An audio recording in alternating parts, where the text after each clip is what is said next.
Yes.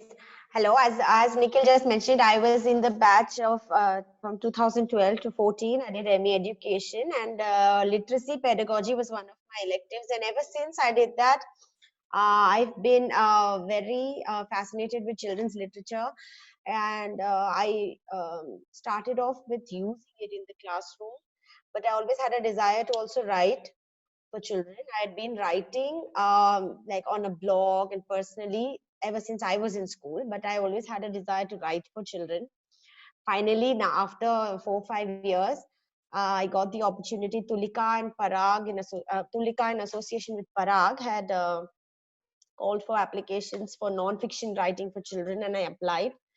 And through the process of that workshop, my first book with Tulika was developed and it's been recently launched. It's called What Makes Me Me. And once I started on the journey, I learned. And now recently I've written another book in Hindi with Room to Read.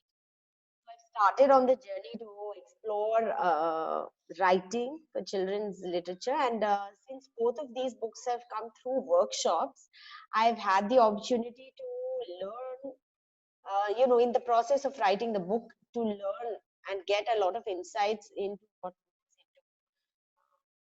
into making a good children's book. To education from Delhi University. It was during that time that I got exposed to the aspect of children, childhood, and children's literature.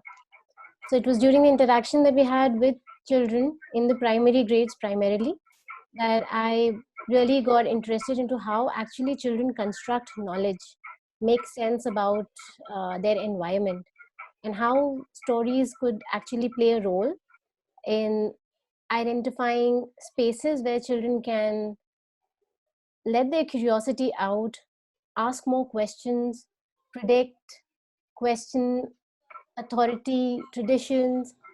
And I think that is what good children's literature does or should do. So I got an opportunity to work in the remotest part of Rajasthan in a school in a rural setup. So where children had their own regional languages. So it was my experience of actually translating a lot of English text in the sense through storytelling. And even before storytelling, it was reading and listening to stories and uh, critiquing some of the stories, and then the journey of actually putting my hand into writing that started. So here we are. This is just an attempt to share some of the elements that could construct a good children's literature. Yeah.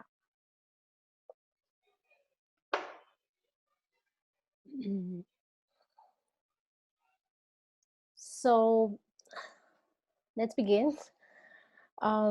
Basically, well, I was starting with reading and understanding how children make sense. We got exposed to this Swiss psychologist who had done his research and had given this staged cognitive development of how children make sense of the world, Jean Piaget. So his stage theory of cognitive development basically explores how children in certain age groups think about the world, make sense of their world. So it's divided into 4 stages. I'll quickly browse through, like 0 to 2, 2 years olds, then 2 to 7ish, 8 to 12, and then 12 and onwards, where all of us as adults also fall into. My primary area of interaction with children has been from uh, up to the age of 10-year-olds. That includes, according to Piaget, what he says, like 2 to 7-year-olds are in the pre-operational stage, where they are able to make sense of the world in symbols, and they are not now very into interacting with the world through their senses, because they have come out of that mode. They are now into you know uh, uh, being able to draw something that they have maybe seen before, and they're able to talk about it. And there are certain achievements and limitations, as Piaget shares, in each of these stages. Like, for example, in the pre-operational stage, the child has a lot to share about his own identity as a very, as the main point of center, that is the I, that my lunchbox or my mummy or my tummy or my potty, it's very close to them. So in that stage, I think how they perceive the world is very interesting, and that is what as maybe as a teacher or as a writer or as an educationist one could look for while interacting with children. In the second stage, very quickly, sorry, in the third stage, that is the concrete operational stage, according to him, which is around 8 to 12ish, where children are not now into they have gone into the area of exploring language. They ask a lot of questions. They want to know why, what, who, where, when, and they also somewhere have the will to look for problems and also solve problems. So this is that stage of concrete operational stage. And then the formal operational, which I have not very personally like dwelled deeper into interacting with children. Now, why am I sharing all this theory? Because what Piaget suggests is something not very contextual, in the sense that it will happen to children in Asia and not happen to children in the other parts of the world.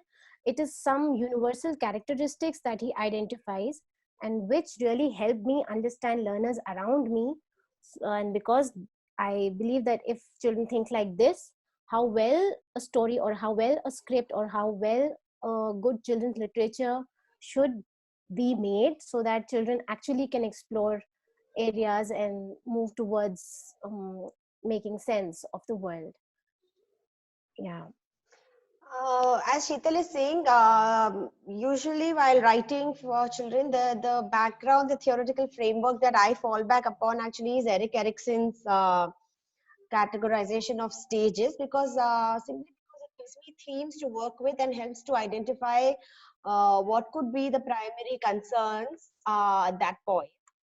So I would just talk about thing which is hope, the creation of hope, and the conflict is trust versus mistrust. So that as a theme, and then there is will, beyond 1.5, 2 years, will. So the conflict, autonomy versus shame. Do I have a sense of autonomy or a sense of shame? And which I feel is a very big theme with children, like Sheetal said, that thematically these things are sort of uh, immune to context, in the sense of children all over might go through these. At the same time, certain identity issues are going to be very specific to context. So coming to the third one is purpose, where there is initiative versus guilt. Uh, is also a theme where, like Sheetal has said, a lot of questioning comes in, a lot of identity building, symbols, lots of the symbolic meaning and interpretation goes into the process of identity building, and lots of possibilities. And then the fourth one is competence. I've not really gone beyond, and then what happens. But in terms of will and purpose, these are two emotions, the development of which, and the conflicts, the autonomy versus shame, initiative versus guilt, give me some themes to work with. But it's, of course, it's a very rough framework. And apart from theoretical framework, I just wanted to add that when we are writing, trying, hoping to create good literature for children, there are three ways to look at books. One is a good book, which is a mirror.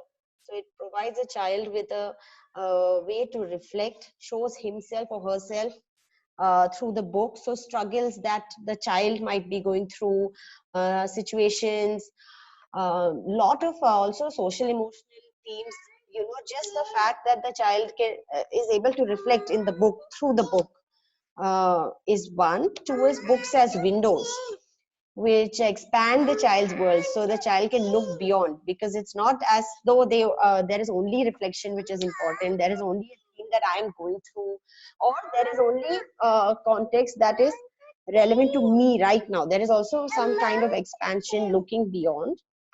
And then there is something, a way in which books can function as glass doors, which is a place of aspiration a book could highlight. But I think what I'm trying to say is that a good book is one which will which can somehow do these three, which can somehow bridge a start at the child's world, but also go beyond. Other elements, if Sheetal would like to add about the background.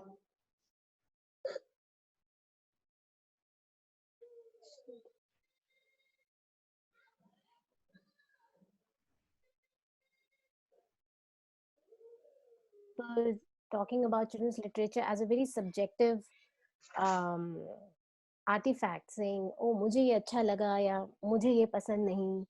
So I think it is not that relative and it is not that subjective. Uh, as a person dealing with books and children, and especially connecting children to books, I think the information that I have about my cohort of groups of learners is very important. If I know their context, if I know the kind of experiences, it can, there can be, grades of variation, and I have to be open to it.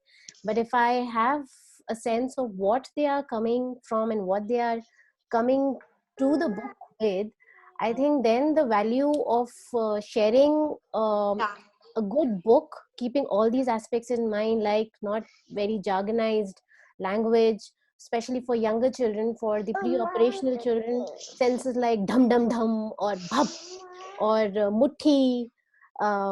These concepts come alive because they are not necessarily not leading to some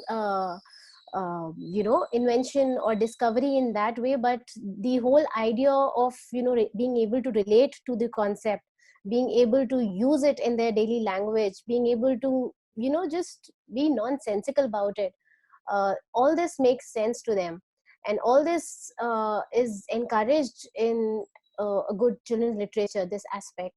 And so the length, we've also been asked questions of how long or how short a good children's literature would be. Actually, I really don't have a formula to it of the length of the story, but I think if the concept is relatable to the learner, is relatable to the reader or to the listener of the story, if the plots empathize, if the empathize with the reader, if there are chances and stances in the manuscript where the reader can actually take a position, critique the story, or laugh with the characters in the story, I think the deal is done, the deal is fixed. We've really created that experience with that book. At the same time, I would like to also add that given that these books are for children of a certain age who are emergent readers, the length also does matter. So about like 20 to 24 pages with 2 to 4 sentences per page is something that I would think is ideal. But at the same time, what I want to add is that this should not be interpreted as we have to make it simplistic, or we can't talk about things that are complicated, or we can't talk about themes, we can't use language which challenges the child. In fact, that there were questions about dilemmas and challenges, and that is a big challenge.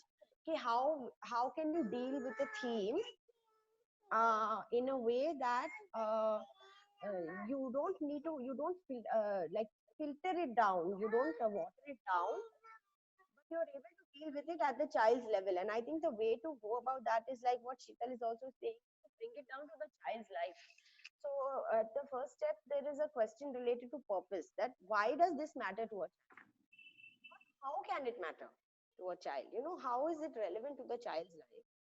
Is the purpose level question. Then even language level, I think what I like to work with is to actually try to leave the adult voice and the adult in you behind, and to try and actually go and catch hold of children's lived realities without imposing or projecting, and even to get words and not just their world, but their words also from their reality.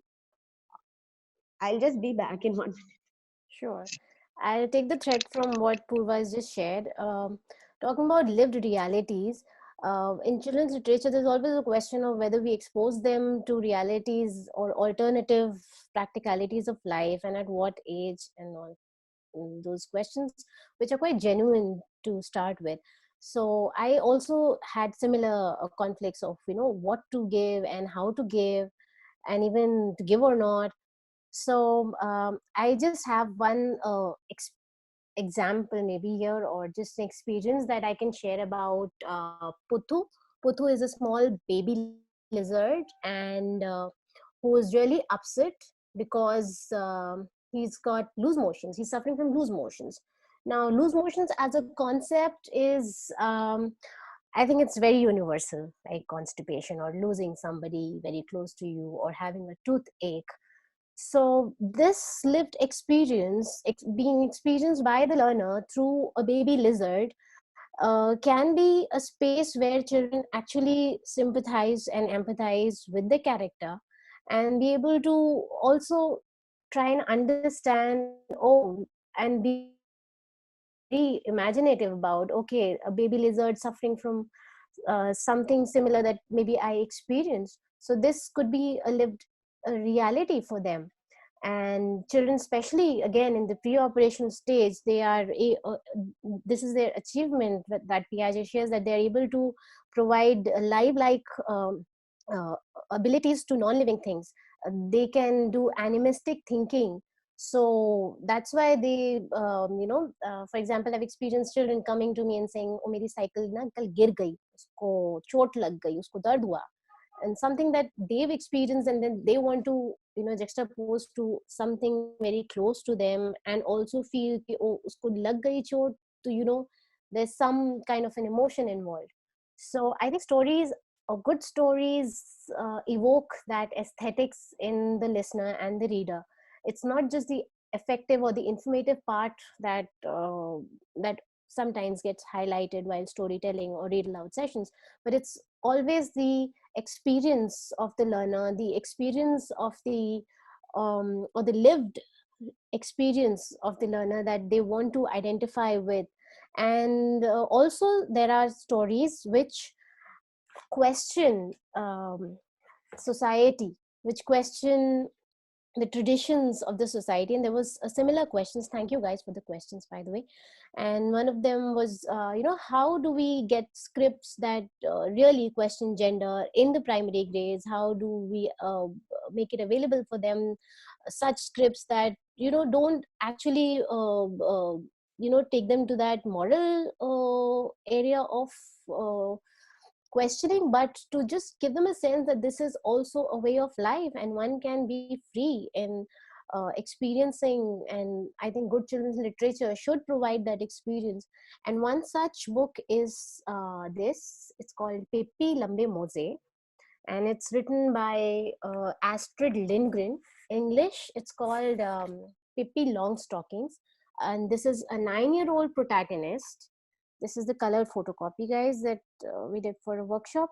But and children really love the protagonist, because the 9-year-old girl, she doesn't have to go to school because she doesn't believe in going to school. Her family includes a horse and a monkey. And the way it is written, it's remarkable of how she, in her own way, is shown not as a masculine child because she's a female, that she has to be a masculine child to stretch across the boundaries and question traditions, but to the way she in her own way deals with other children around her who are actually going to traditional schools, who are trying to live the way they are being told to. So this actually is one of my favorite. Pippi Lambe-Mose is one of my favorite. I have really shared this with students of grade uh, 2, 3, 4, 5, and 6. And this has been a hit in the rural setup as well as in the urban setup, because children really want to live a life like Pippi. They really want that freedom and they really want to experience that, why cannot one be as vocal about one's feelings and one's emotions, and question vocally. They really want to experience that. And this is very recent that I got exposed to. One of my friends, very close friends, she asked me to read it, and when I read it for myself, and then I thought it's very selfish to keep it to myself, so I really share it with children and adults whom I've met. So there are stances, there are books available in the market that really needs that critical eye to be able to see what goodness that does that children's literature have. For example, I have this, yes, this is Stuck by Oliver Jeffers. Now, Oliver Jeffers is one of my favorite. He is a writer and he's an illustrator, and he does it for children again in the primary grades. And he's written stories that deals with emotions, that deals with imagination, fantasy, without letting the reader lose the realities, maybe, just to put it in that sense. The learner and the listener of the story is able to just be in the character's shoes. That's the way it's written, and it's beautiful the way Stuck has been written. And concepts like losing somebody, how do you feel, it's again a universal emotion that almost everybody has to go through once in a lifetime. And I'm trying to figure out that book, but yes, here it is. It's again written by Oliver Jeffers, The Heart and the Bottle. It's a heartwarming story of a little girl who spends a lot of good time with her dad, and suddenly one fine day the chair that the dad usually sits on is empty, and how she has to come out of the story. And the illustrations, they speak a lot. So yes, that's another point that a good children literature should deal with. The pictures and the text should be coherent. It shouldn't be obviously going in tangential directions. What I want to add here is that in when you're like writing for children, the writing and the illustration are not two separate entities. They are constantly interacting, and also when writing, you can't think of it like that. So once you do a process of writing, like both the books that we developed, once the actual writing was done, we had to go through a process of visual writing, which is to then imagine, first of all, the writing itself has to have visual possibilities. So when you're writing itself, you have to imagine the way it could be visualized, the way it could be illustrated. Is it open to illustrating? In which the one step is the writing itself needs to have those elements, in the sense it, how we say with good writing, it shows, it doesn't tell.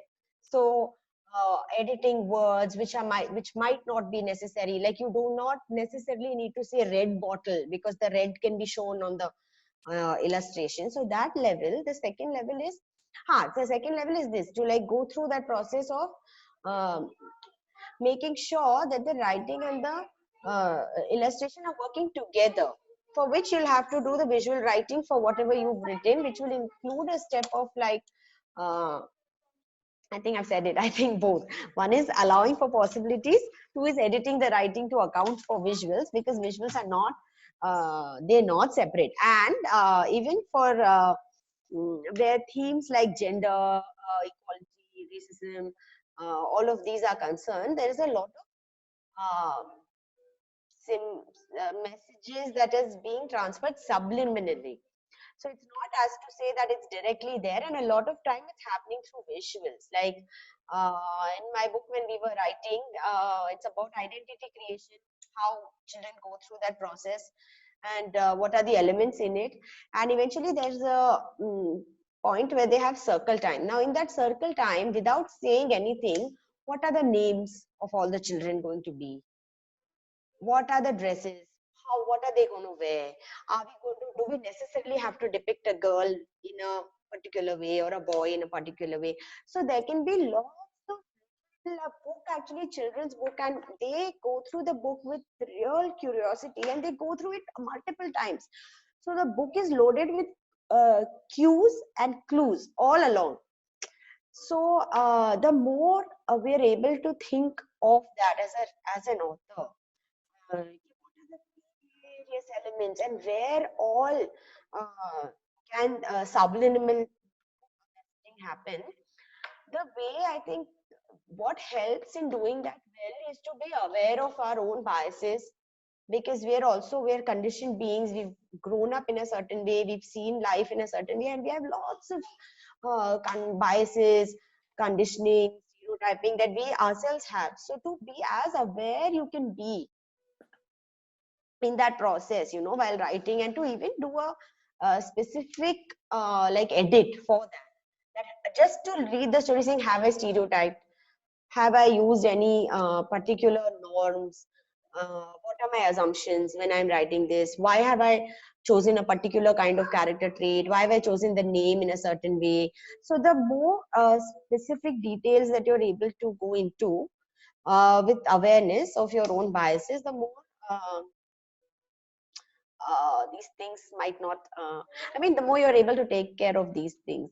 Sorry, I digress from visual, but to me I think the visuals are very, very important in also communicating lots of these subtle messages.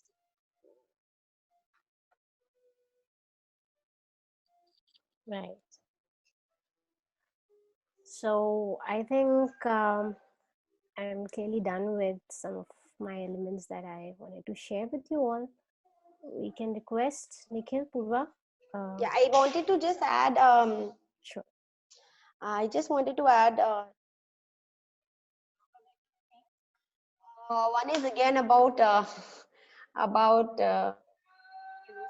and simplistic, which I've said once, but I just want to say again that good children's books, they're simple, but they're not simplistic. We don't need to be condescending. We don't need we are trying to make it simple in the sense uh, uh, it's about logically how simply are we able to communicate the idea. So one level is the idea is not, it might be a very complex idea which might come from a concept level or idea like gravity, that kind of thing, or a social emotional level. So it doesn't have to be simplistic there, it can deal with very complex ideas, but it has to be simple in the sense the language needs to be simple so the child understands it, and it has to be pegged on simple either a simple example or a simple way in which it's playing out. Like for instance, this idea that when the father's not there, that chair is empty, is a simple way that it will play out, but the idea behind it, the concept, the emotion, that is not simple, is one thing I wanted to add. The other thing I just wanted to since creating children's books is also a component, I just wanted to go over quickly the process that one could follow. There were some questions also, I think, linked to, does the topic come first or do you choose the age first? How do you choose the topic? What are the dilemmas? So I just want to, it's obviously very not hard and fast, and it's just a rough. Uh, yeah, so there is the first level of like conceptualizing the child for whom you're writing and also about whom you're writing. So the more in detail, the more specifically you can do that, you can visualize the child who's going to read the book. And also from there is from where you might get lots of elements or lots of sounds, language, even themes, like what is important to a child, we might not sometimes know till we are able to visualize the child. So that is one, which will lead to topic selection, because topic selection is the main element there is child interest. So is it relevant? How can it be relevant? If it is it set in the child's context? If it's not set in the child's context, is it deliberately not set in the context to showcase another context, another possibility to the child? That two is then you go to a developmental, so you have the basic theme, a premise, and the purpose for the book. And then you have a developmental level editing where you check for all the elements. So language is an element, the visual writing, visual narrative is an element, the structure, what is the structure of the story? Um, is it a simple structure? Is it a certain narrative structure, like the common structure of like building to a climax and dropping? What kind of, is it like a loop? Is it a cycle? Why are we choosing that structure? Then there is perspective. Whose perspective and point of view are we seeing the story from, which becomes very, very important, I feel, in children's um literature.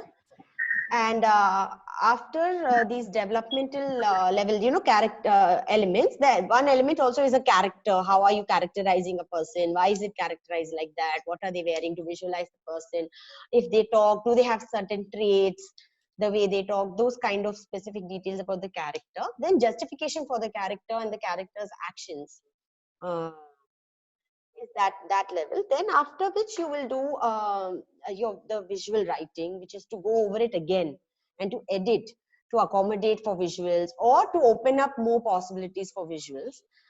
After which there will be the line editing revision, where we will check for things like grammar, the sequence, those kind of basic like syntax level work. And also at that point to check for the voice or the tone, because the important thing in children's literature, good children's literature, is that the voice or tone, since it is an adult.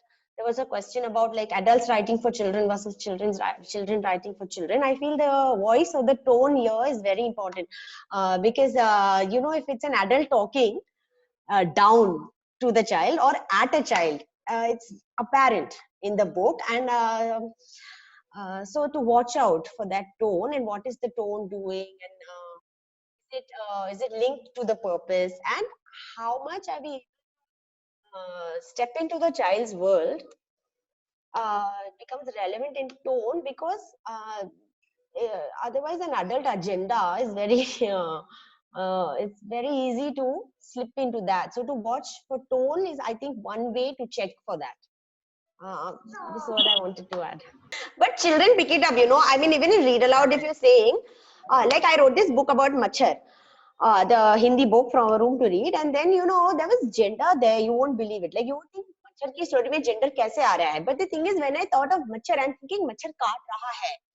It's always a male Machar, and then we realized through research that actually it's the female Machar that bites. And then to write in the sentence, Machar kaat rahi hai. And small things like that, and children, when you read it, they ask and they see.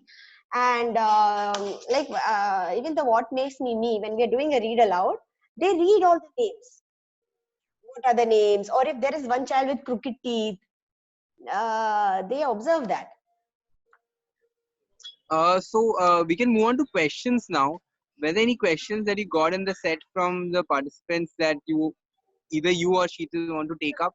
There is one question they received now, but is there any one that caught your eye? You want to cover it, discuss it?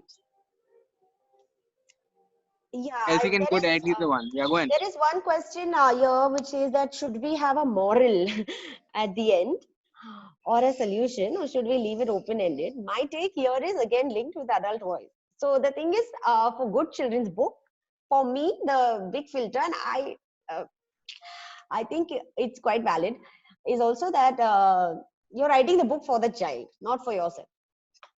So the adult agenda there of giving a moral or giving a solution, to me, is an adult agenda.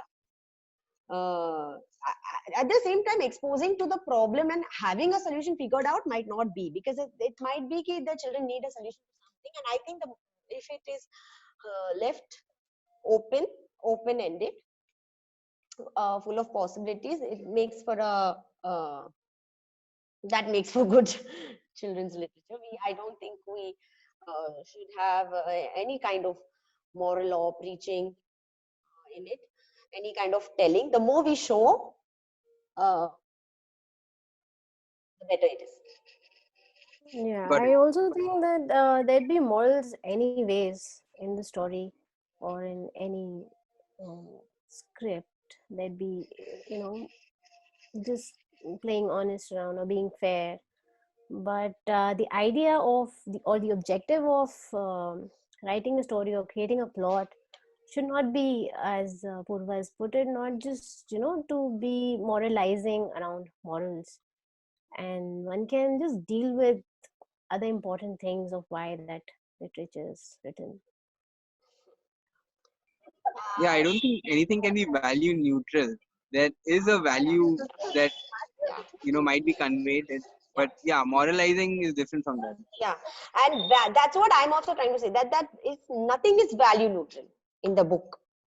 From the title to leke everything, every the pronouns you're using, the pictures, the names, nothing is value neutral. So you can add all of that there, but that is not to say कि moral preaching style में कर रहा है. That is because we want we think of peace as a value, and then that sort of comes across in the world. We think of gender equality as a value, and then that comes across in the book. It's not as if to do propaganda. Sheetal, any question that you want to take up? Yeah, there was just one question. Somebody asked, I think Runal, asking what dilemma do I face as a writer? So, one very repetitive challenge, I would say, not a dilemma, but a challenge that I face as a writer is uh, when I write a script, there is something in my mind. There are visuals in my mind, which I think if there is communication with the illustrator or the person dealing with it, the pictures, I think if that communication is clear, it's a better story as a whole. So when that communication is not ideally is not coherent, I think that's a very big challenge to just accept then what is there. I would. I also want to actually. I thought of this question a lot. I also want to add to it. For me, the biggest dilemma it comes in the beginning only. Ki should this be written at all? Like, why am I writing this? Why do children need to know this? Do they need to know this? Is it useful? Is it relevant to them? Is it? I'm always doubtful. I'm like, am I writing this for my vicarious thing? That is a big dilemma, because also the link to that is how real is it what I'm writing, how okay is it,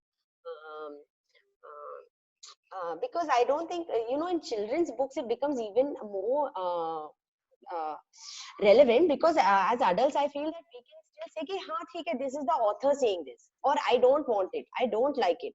But I think for children they are not able to make that detachment very often. So when you're writing, committing something to a book and it's coming and getting presented to children, it's very powerful. So I always have this dilemma ki do I want to write this to children? And also children have very various very unique ways of interpreting things. So for me, the dilemma is that I am thinking of it like this, but when the child will read it, what kind of meaning might they derive from this? So to figure that out, like how much am I doing justice to, how much am I doing justice, and also how much justice to their world? Like how much do I really know about children's world, their life, their thoughts? That is my biggest dilemma. The other thing is the editing. Like when you're writing, there's like so much you've written and there is so much to say, but then to edit it, bring it down, bring it down, bring it down, without watering it down, without it losing its essence, to simplify the language.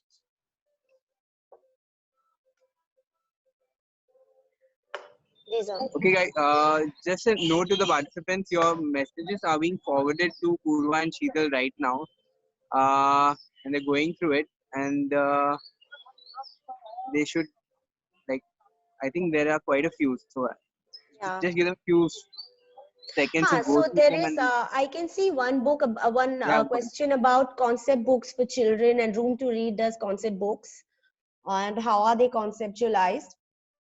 there are two things now in this. There are concept books which are again kind of more like textbook kind of thing. I won't talk about that, but there are some concept books which will bring the concept to the child's life. For me, I think the biggest thing is ki, how can you bring it close to the child's reality, you know, the child's thing. So concept books that do that, like they bring down color to the colors that they see and they experience, and the doubt that they have कि ये blue blue क्यों है and black क्यों नहीं है, and that kind of thing. That and yes, length, that is true. They are generally short.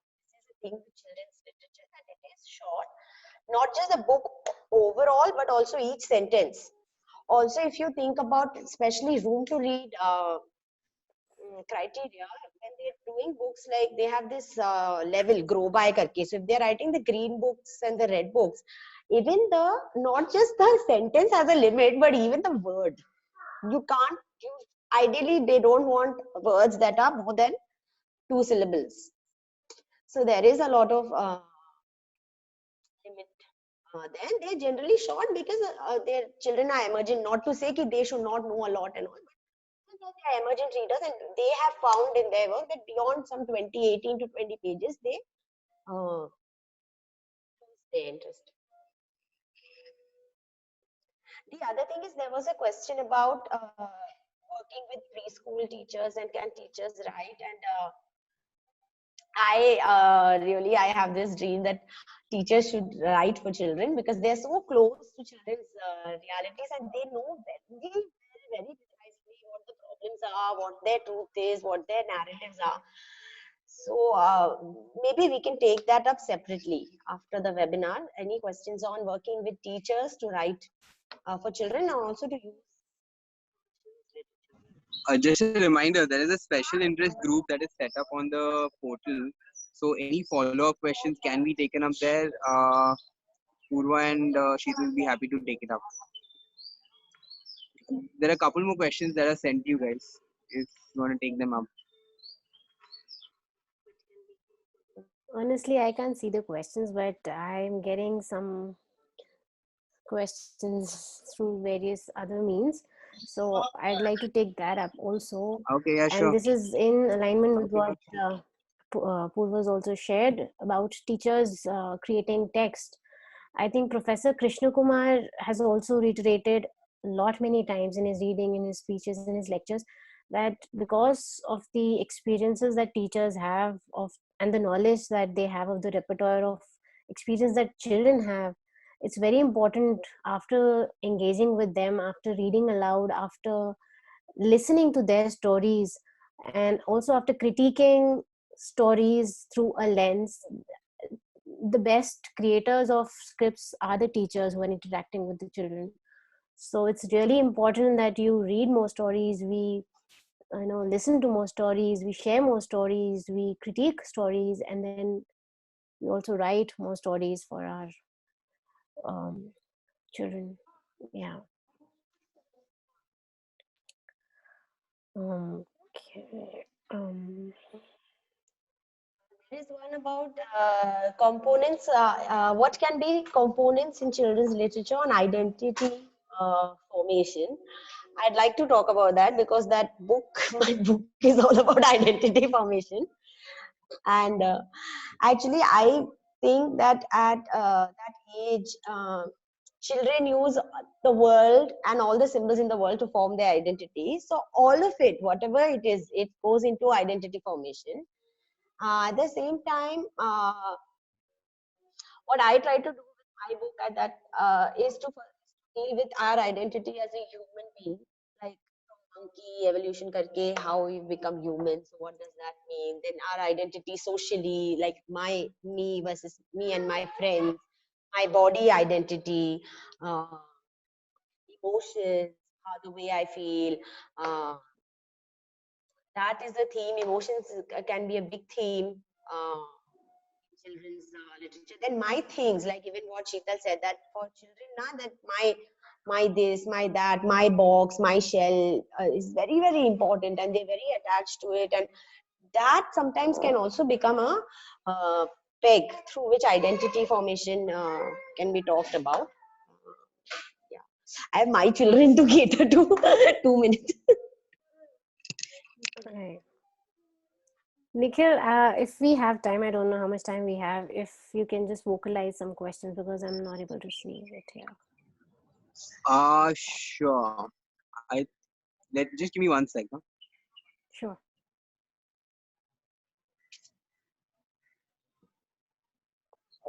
Concept books, components in children's literature, and there's one more. At what age should we expose children to storybooks? How often should we expose them to various conflicts that they experience around them? Is it healthy for them or not? And should every story we provide have a okay, that model bit is covered, but I don't know if you want to cover the first part about conflicts and if it is healthy for them. Uh, right. So I think what age? I think it starts from the womb of the mother. They're already, in tuned with the sounds around, and language starts there with the abstract sounds of the mother and the immediate environment. So when the child is out, we sing lullabies, we make nonsensical sounds, and that's how they start to encounter words, and then concepts start building in their mind. I think there are various researchers, very latest ones also, that um, express the need of engaging and exposing children as early as possible. Conflicts, I think younger children, if they are given a chance to express what's going on in their mind, that's the beginning. I think that's the starting point where we can start about discussing them, where they're actually being able to express what is going on in their mind of what they're experiencing. If there are like very concrete examples that we want to discuss here, I think there are ways of uh, understanding conflicts through stories. Some of us are not very comfortable sharing with the audience around or even with the adults around. So stories play an important role, and also some activities that follow up. For example, if I may just share, there was this one teacher that I encountered, and she would just keep one um, plain drawing book that was anonymous, that belonged to the entire class. This was grade 1, 5, 6 year olds, and children could just draw, write, scribble, and express what was going on in their mind. And then the teacher would sit post school hours and of course observe children, their behavior, interact, and try to get a sense. And then she would pick up those concepts, talk to them individually, or if it required peer sessions, she would just take them up. And it was very interesting to see how she could just create a story around something that's so terribly close or upsetting to a child. So I think, yes, stories do then play a very important role in identifying conflicts and solving problems, because problem solving is like coming closer to reality. Is also what Piaget shares. It's moving little bit closer to reality. It's like a miniature reality to them, and if it's portrayed succinctly in story, then what best?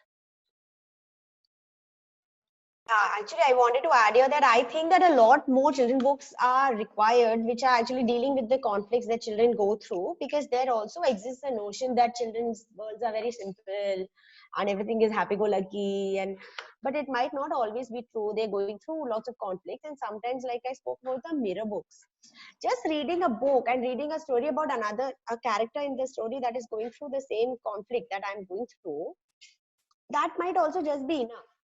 Oh, that might only bring out in the child, it happens to me too. I have seen it too. I feel it too.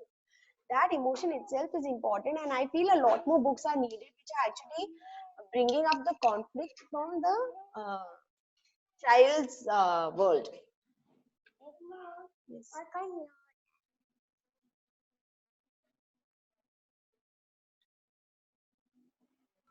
I think we have time for one last question. Can you guys see it? Else I can read it out for you. I can't see.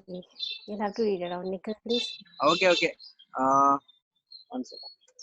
how do you pick universal content in such a diverse country? Huh? That's one. That's the one from Yeah, Manisha. yeah, it's very interesting. Thing is, like me and Sheetal were talking last night also, and we spoke in the beginning also that a lot of content is universal. I mean, emotions are universal, like loss of a loved one, identity formation, or any emotion. I mean, the hope, will, or the normal emotions of anger, sadness, this, that is all universal content. But I think the specific thing has to happen in the way it plays out. Like the way loss of a loved one might play out in America versus China versus India might be very different. So I think the themes for me, I mean, the themes are universal, but the specific details are contextual, like the setting, the characters, the name of the character, the language they might use. Those very specific things are context specific, which is very important to bring out. But large part of content might be universal. Like having said that, there might be some things which are specific also to a developing nation, like ideas of discrimination or being left out. But still, that also I think is largely, I mean, there would go under university. Maybe I could just, if we have time again, share this story. I mean, family and family members is something that we all experience or would want to experience or at least see around. And but the construct of family or who are the members in the family, that is again very subjective.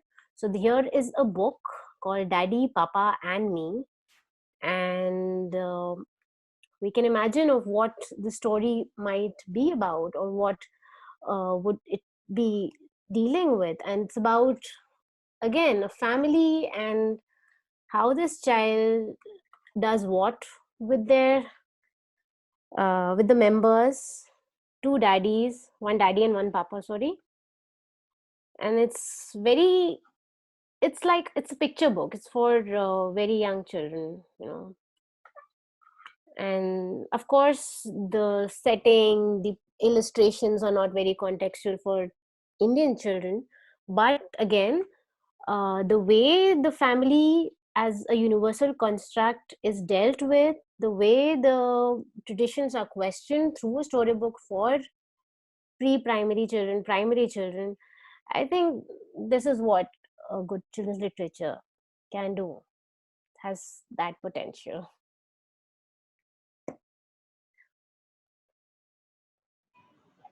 All right. I don't think we have any more questions. Unless you guys can see any in your private.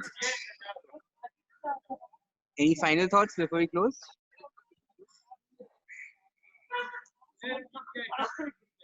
No, it's really, thank you, Nikhil, Ramya, all the organizers for having set this portal. I really feel so excited to share what I've been passionately and trying to be busy doing with. So thank you so much for the questions. Some of them really provoked me. Some has led me to actually read more about and I'll and also write more about. Thank you.